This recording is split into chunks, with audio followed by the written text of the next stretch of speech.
في ناس في مصر زعلانه ان وليد الفراغ بيقول ان الديربي السعودي اقوى من الديربي المصري. تزعل ليه؟ ما هو الديربي السعودي فعلا اقوى من الديربي المصري، يعني الاتحاد والهلال والنصر اقوى من الاهلي ومن الزمالك ومن بيراميدز. اقوى في كل حاجه دلوقتي، الدوري السعودي اقوى في كل حاجه دلوقتي.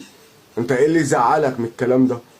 الراجل قال كلمة حق. يعني ايه اللي يزعل ان فرقة فيها كريستيانو وساديو ماني وتاليسكا، وفرقة التانية فيها بنزيما وفابينيو، وفرقة تالتة فيها الاهلي السعودي كمان ما موجود فيه فيرمينيو ورياض محرز فرقة تقيلة قوي يا جدعان.